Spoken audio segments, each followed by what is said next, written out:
Okay. Everyone ready? Yep. Yep. Thank you. Okay, good.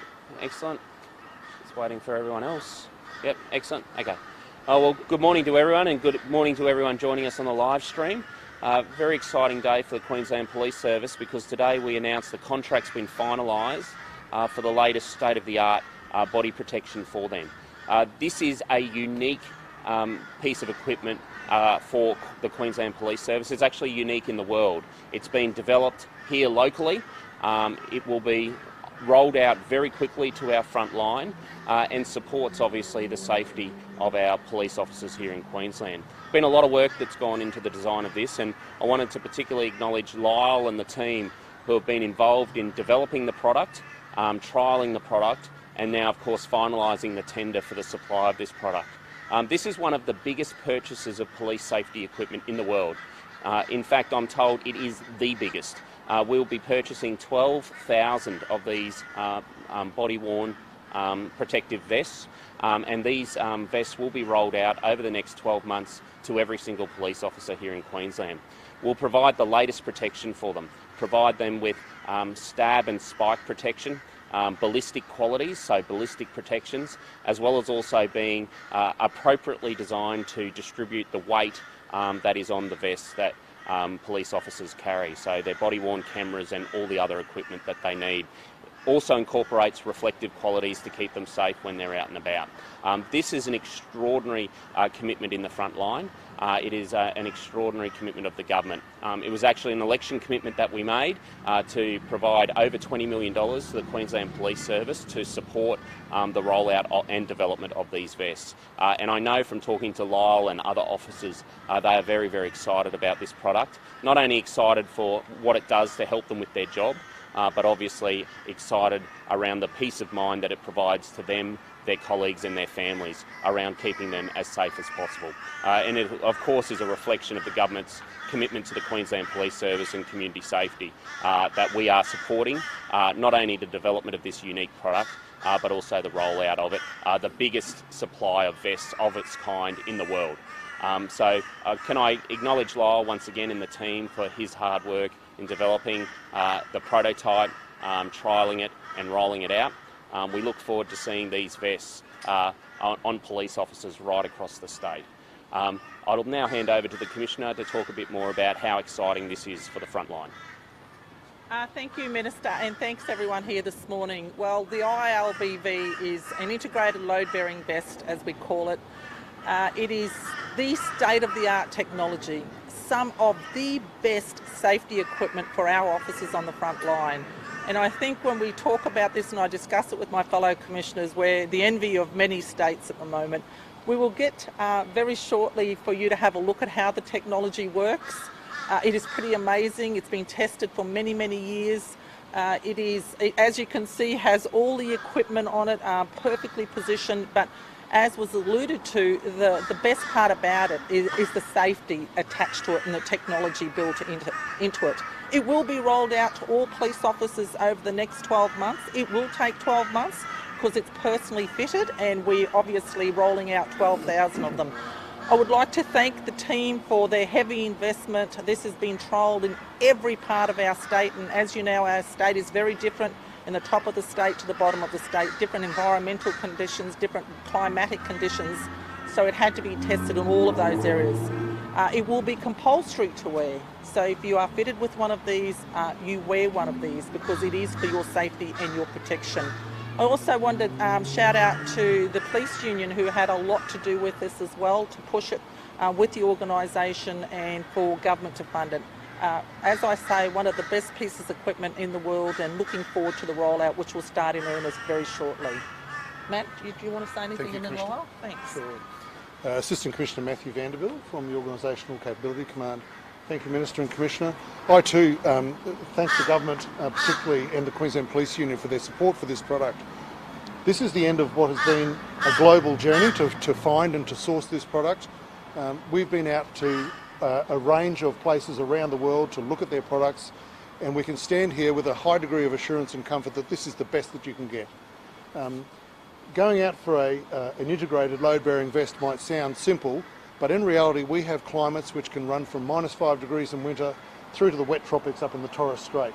This product has been piloted and tested and evaluated by our officers at length over the last 6 to 8 months in all of those diverse climatic circumstances. And we are confident that we've got the right product. Importantly, as the Minister referred to, it provides both edged weapon, that's knives, ballistic, that's guns, and spike, that's shivs or the like. It provides protection over and above and exceeding that which our previous large, heavy overt vests used to provide. But it will do that on a whole-of-shift basis. No longer do our people have to get a vest out of the back of the car, stop and put that on.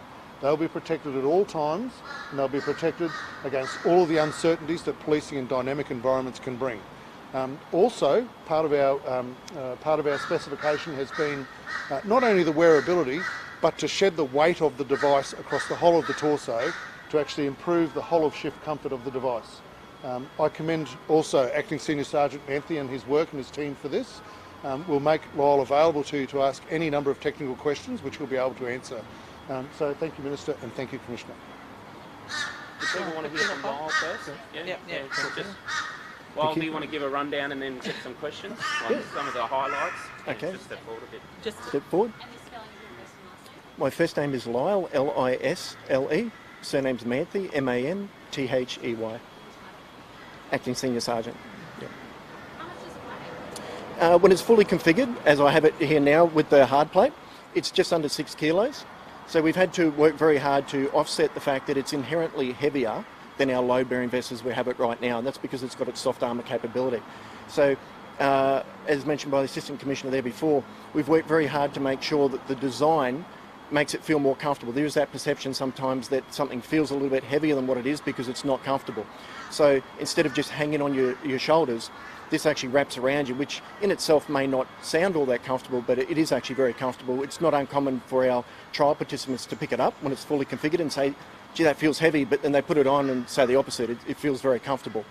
And there's a lot of modification under the bonnet that a lot of people won't see. If we start on the outside, the material itself is hydrophobic, so that makes it safer for our officers. If we get a fluid on it that we don't want, we can wash that off very, very easily and very quickly. It doesn't retain a lot of water, just that hydrophobic capability.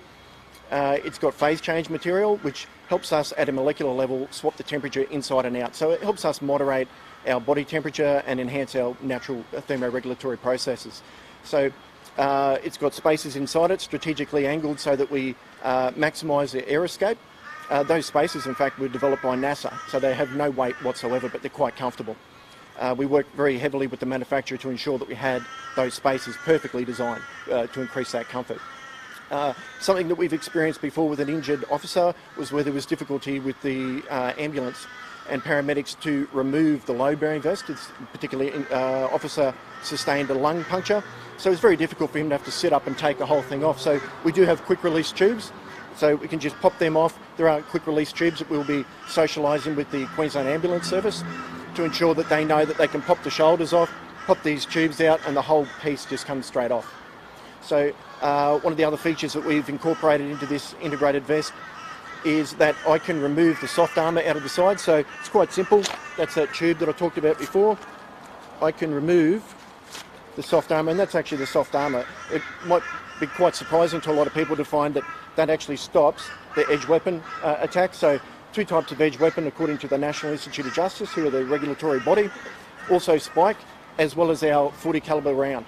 So if somebody was to obtain an officer's firearm and shoot them, that will stop, that will protect them. So when we did destructive testing on it just recently, there are standards that it must comply with, and this exceeded them in every way. We weren't surprised, but we were delighted to see those results anyway.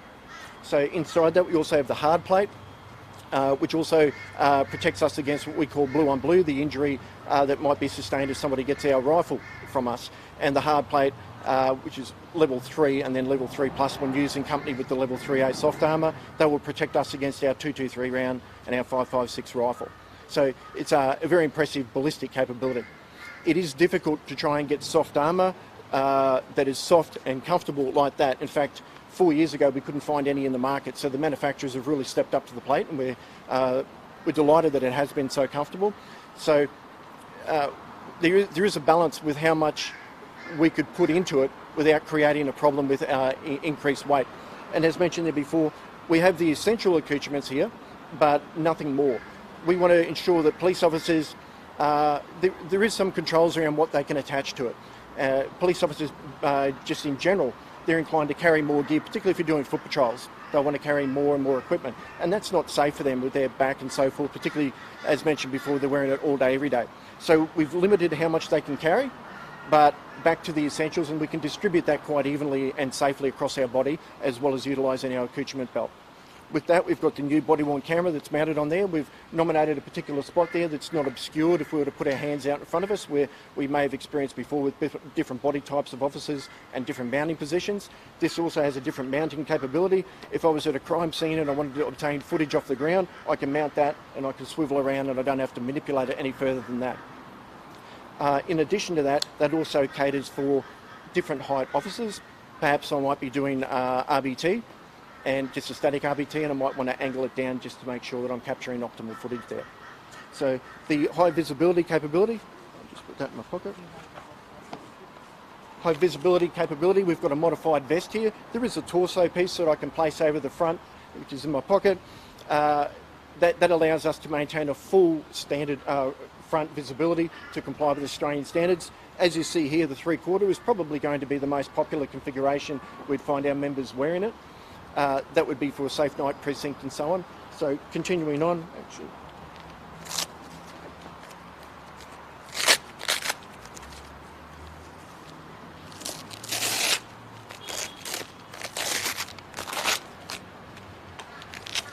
So it comes off very quickly. Oh, you can take it. Thank you very much, sir. Thank you. Okay, so what we have here is just as it is dark. I have my hard plate entry.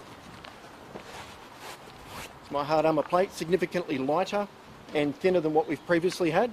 Still the same rating as I mentioned there before, that will stop our rifle rounds. Moving forward from there. Okay, I can configure this wherever I like. We do have a few little tricks in there where, and I'll dismantle this thing so you can see what I'm talking about. These little pieces of material that we can loop. Officers like to configure things to suit their own body types and the way they operate. Just put that anywhere we like, Velcro that in, and it can house a radio cable, an air tube with officers that like to have the earpiece, or alternatively, just to have a pen in it. You can put that wherever you like as long as there's Velcro. One of the other improvements that we've made is if officers were to break a zip, they're actually a Velcro out zip. Hang on, wait. So instead of having to completely send the ILBV back if we break it, they can retain their ILBV, maintain that security and protection whilst you're on duty, and within 2 days you get a whole new zip. So that's been a lesson learned from other states, and they've been gracious enough to share those lessons learned with us.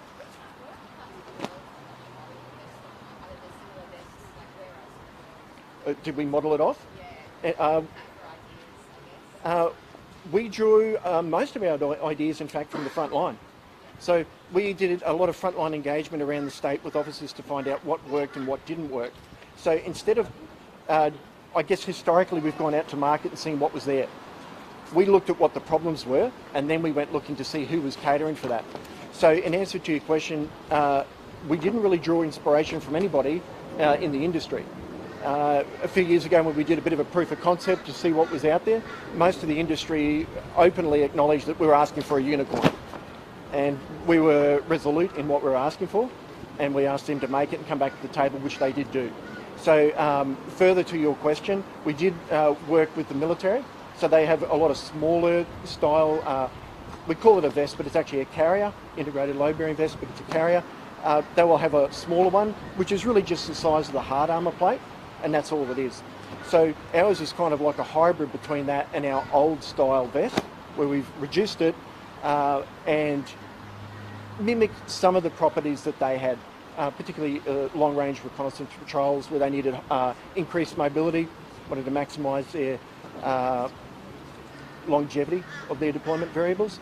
So Again, we didn't really mimic what anyone else had. We did take a few tricks, like those tubes, the quick release tubes and so forth, but most of what you see here was our doing, working directly with the manufacturer. See, didn't I tell you there was a lot of technology in this? Hang on. Thank you. Hello, thank you.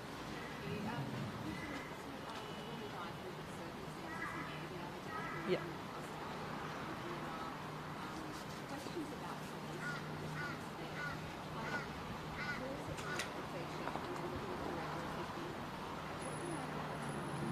So police were called to the job over a mental health incident with the ambulance, and they were there for a considerable period of time. I understand there is a DVO, but it didn't prevent that male person from being at the address. So the male person is still in hospital, I understand stabilised now after being critical. So it's essential to look at the whole investigation.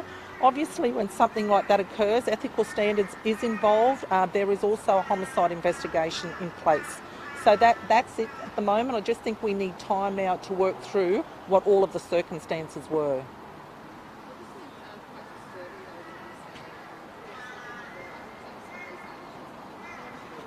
I think we've got to be really careful about that, because I know they went there with the ambulance service in terms of a mental health check, and there was considerable time spent there. So I just think we need to see what was involved in this case, and particularly as we went there together for a mental health response, and also particularly because someone still is in hospital and there's a lot more to go in this investigation.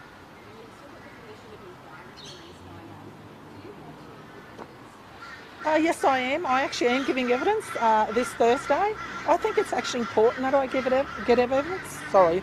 I think it's important that I do give evidence. To give context, I think more so to the reforms that we've been embarked on. Not just reforms around DV, but things that may contribute to culture and what those reforms are. The organisation has been on an incredible journey on reform for the last 2.5, 3 years.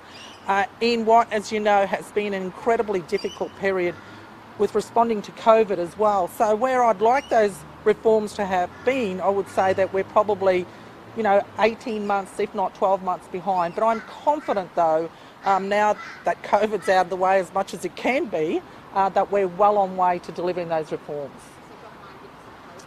We had to slow things down. When you consider just the amount of people we had to dedicate to that, and interestingly, what we thought when we all started in COVID, we were hoping it was 6 months, we were hoping it was 9, we were hoping it was 12.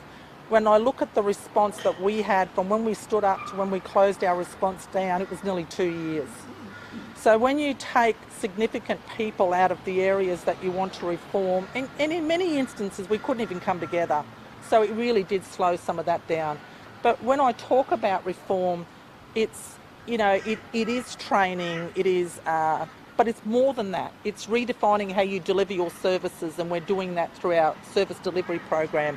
It's bringing back performance frameworks, which we have. So there are many, many areas of reform over the last 3 years. I could probably outline about 5 pages, but I won't today.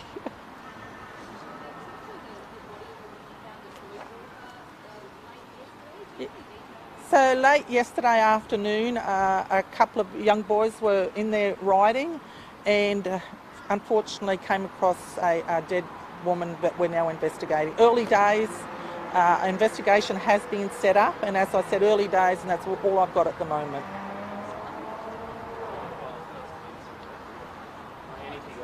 Yeah.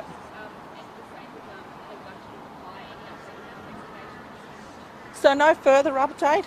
Thankfully, as you know, there was an Amber Alert. Thankfully, those children are safe.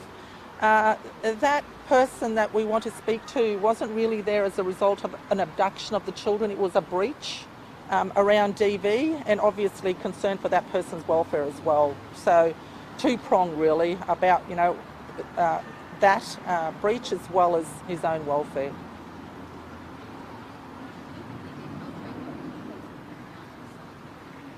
Yes, so there was a woman found on the side of the road yesterday. The vehicle that we believe was involved in that has been identified, and we have got someone assisting us with our inquiries. Thank you. Oh, sorry. Sorry. Sorry. In light of the incidents that were raised today, I guess is it a safe time to be a woman? Oh, they're all very different. I think it's very difficult to say that because they're all very different and they have to be investigated separately. And, you know, a matter on the side of the road will be very different to what's happened in the bush, up in bushland. So I think you've just got to be mindful of that. And every matter you look at is vastly different. So you just have to be really mindful of that. But sadly, there has been, in the past week, number of deaths. And it's an awful week when you have a week like that.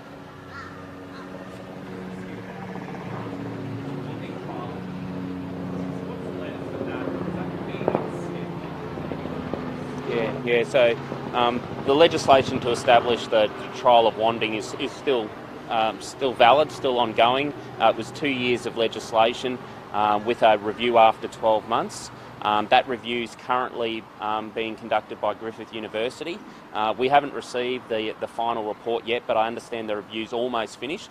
And once we receive that review, obviously we can make a decision around any further expansion or continuation of the wanding trial. But, you know, anecdotally, I hear from police on the Gold Coast, businesses, community members, key stakeholders that the wanding trial's been very well received. And if you look at some of the statistics within the Safe Night precinct and the surrounding areas, there was a reduction in knife-related crime. So hopefully the Griffith University review comes back soon and we'll have a look and then make a decision.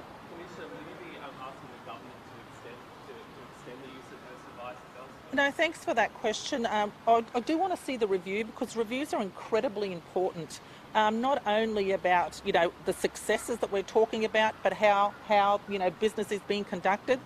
So I think if we see extraordinary success, and I believe, you know, the Min has touched on this anecdotally, there is that case because just the things that we've, you know, confiscated from people has just been incredible. But we do have to wait for the review because if it is successful, it's everything we hope and believe it is. It may be that I do go to government, but the review is an important component of this.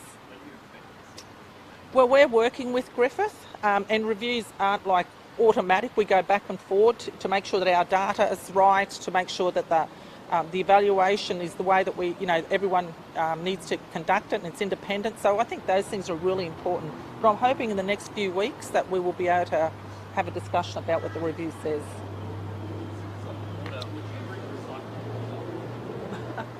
Oh, well, look, I know what the question's about, Jack, and look, everyone's read the story today. Good story. Well done to Hayden for writing a good story today.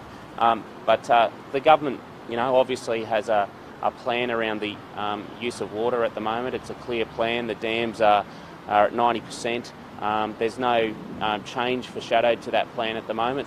And obviously, if there needs to be decisions made about investments in the water network in the future, government will consider the options and make those announcements in due course.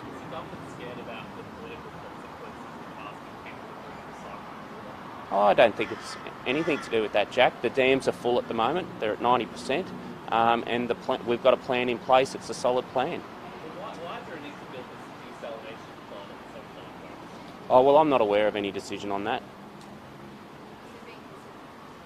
Look, I'm not the water minister. I'm not aware that about any decision made around that. But obviously, government is always a government that plans, looks to the future, and we'll be looking to the future about investments in water infrastructure. And when decisions are made, I'm sure they'll be made public. Does it come up in cabinet at all? Not something that you've been privy to at all? Well, Jack, you know the rules around cabinet. I'm not going to talk about discussions in cabinet, but I'm not aware of any decision being made on future investments in the water network.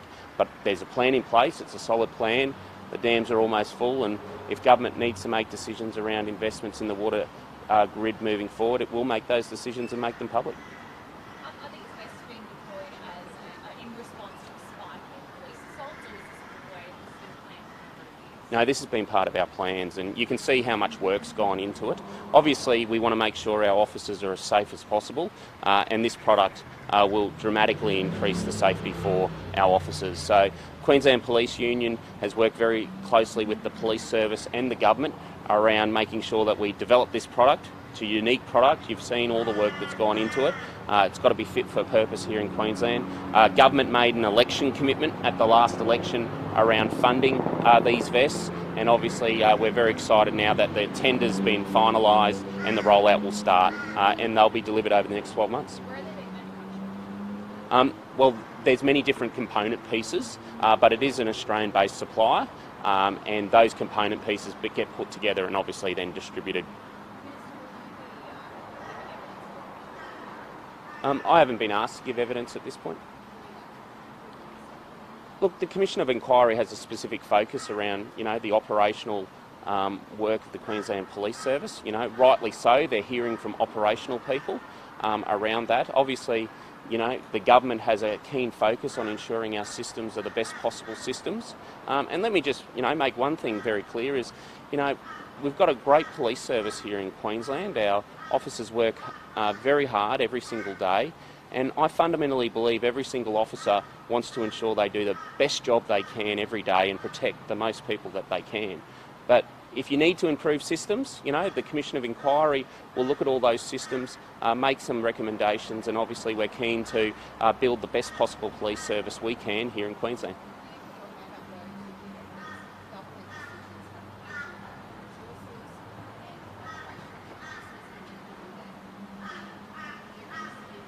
Well, that's a matter for the Commission of Inquiry, obviously. They've got a clear focus on the operational matters of the Queensland Police Service. We're very keen to hear their recommendations, and obviously the government will consider any recommendations and do whatever we can to act to build the best possible police service. Minister, I've got a question about gambling. Gambling, okay. $8 million a day is being pumped into poker machines.